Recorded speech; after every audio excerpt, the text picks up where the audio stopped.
In this video, I'm going to be explaining how do meta ads work for B2B. Now, this can be software, this can be professional services, anything really where you're selling to another business. But first, before we look at that, we need to take a step back and understand what is marketing and what are the main levers that we pull when we are completing our marketing efforts. So we like to look at it in three simple ways. These pillars to our marketing are the market.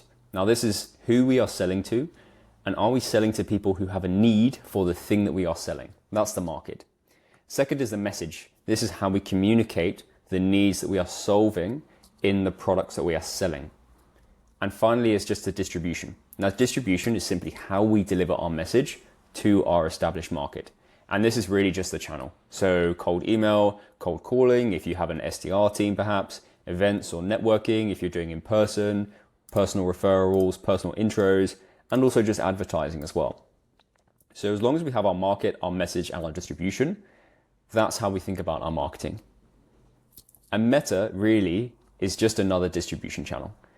But it's not really just any channel for a couple of reasons. Meta is actually overtaking Google as the largest advertising platform in the world. So Google has been running at the top of the industry for about 10 years now, but Meta is really just about to overtake Google for a couple of reasons, really. Primarily because we are all now consuming so much content. Everyone lives on their phone, everyone watches YouTube, everyone's consuming content every second of the day. But also search trends are also changing as well. And that's changing up how advertising is happening. And this isn't just a quick stat. Meta is expected to unseat Google. Meta is becoming the world's largest advertising platform.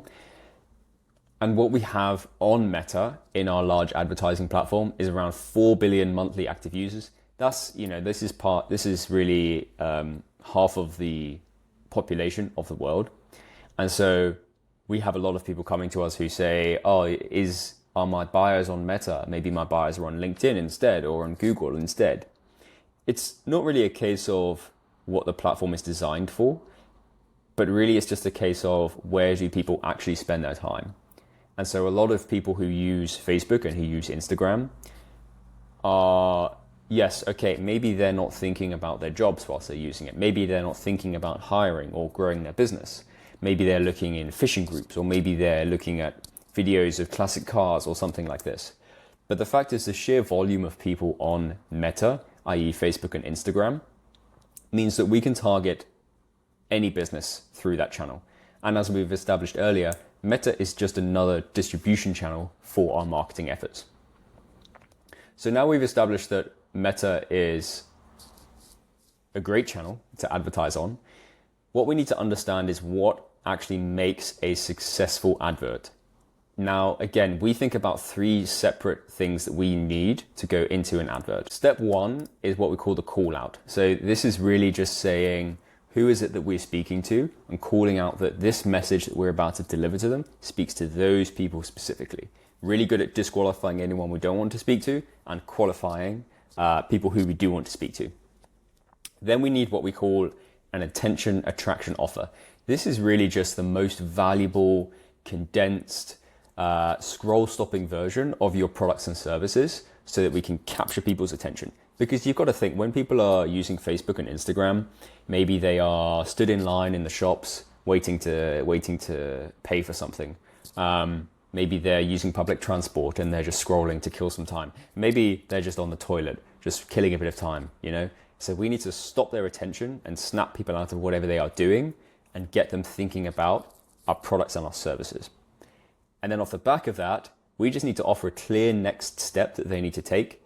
In our case, it's usually inviting them to book a call, but it may be consuming a piece of content, it may be consuming an asset, it may be opting in, it may be going to watch a podcast, whatever it is, we just need to tell them to take a next action. And we need these because Facebook and primarily Google actually work in very different ways. Now, a lot of our clients and our customers have some experience with Google already, and you may have some experience with Google already as well. But we have to think about the ways that Facebook and Google work and understand that they work very differently. And not making this distinction is actually where we see a lot of businesses fail with Meta. and where we hear a lot of people say, oh, we've tried Meta, we've tried Facebook, we've tried Instagram, but it just didn't get us results. So this is the distinction. So Facebook is what we call interruption-based advertising. People are scrolling. Our job is to stop them from scrolling, deliver a message that is so captivating that their attention shifts from whatever they were previously looking at to our advert. And in that advert, convince them to take action and then have them take that next action. Very different to Google, where, say, for example, your buyer already knows that they have a problem and they have already taken the step to find a solution. So maybe they're searching up best CRM for software companies. And then you can interrupt their search with your solution. They already know that there are solutions out there, or they already know that they have problems that there may be solutions for. Now, this is very important to understand because it means that the way we deliver our message to our market is dependent on which distribution channel we are using. Now, you might be looking at that and thinking, wow, Google sounds like a much better way to do things. Why don't we just use Google? People know they have problems. They know there are solutions out there. We can put our solutions in front of them. Why not just do that instead? Well, this little thing come along called ChatGPT. Now, ChatGPT has really changed how people search for information and find information. And you'll no doubt have seen this yourself as well. Think about the number of times you either go to search something in Google and there's an AI summary that pops up before you even look at the results. Do you scroll past that summary and then go and look at the results? Or do you get what you're looking for from that AI summary? Similarly, you may not even use Google as much as you used to. I certainly use ChatGPT a lot more just for quick Q&As, querying different things, finding solutions to problems that I'm facing in business and in everyday life. And as a result, this has really dramatically impacted Google traffic share, essentially. And we can see ChatGPT has launched up here, and we've just watched Google traffic share absolutely plummet. And we hear it time and time again from our clients who often spend upwards of 15K a month on Google. They've just watched the performance absolutely dive off a cliff since ChatGPT came out. It's only really accelerated a trend that was, to be fair, already happening anyway. Now, again, that may lead you to think, okay, ChatGPT is eating up search volume from Google. Why not advertise on ChatGPT? And to be fair, there is a platform to advertise through ChatGPT, but it's very early stages. It's a very unproven market. It does mean that there will be big winners, absolutely, but there will also be a lot of big losers. And when there's no proven ROI model, it makes for a risky business case to invest advertising dollars into really an unproven channel. So is it the future? Yes, absolutely. Is it the best strategic move right now for your business? Probably not. So let's now have a look at what goes into constructing a meta ad. So if we know that meta is the primary way that we want to advertise, we need to understand what are the components of a successful interruption-based advertising funnel. So we're thinking about this in terms of funnels and not just making an ad and sending the traffic to our website.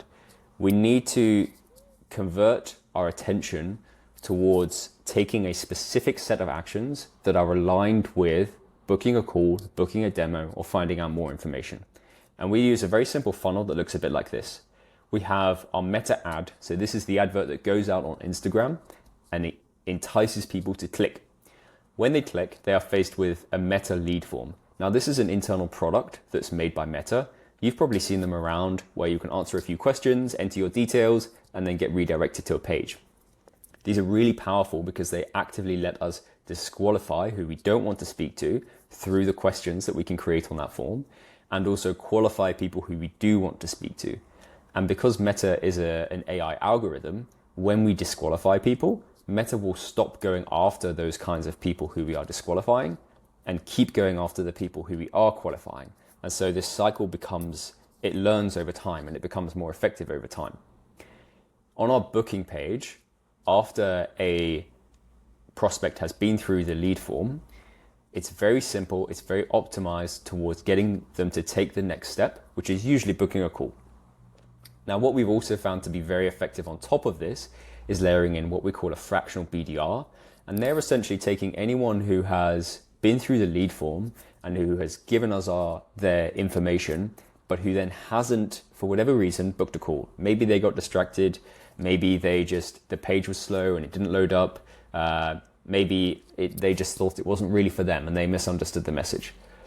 So if you layer in a fractional BDR who texts, who dials over the phone, who emails, who contacts via LinkedIn, along with a load of AI automations, we can actually see our conversion rate from a lead going through the form to actually booking a call increase dramatically. What does this funnel look like in practice?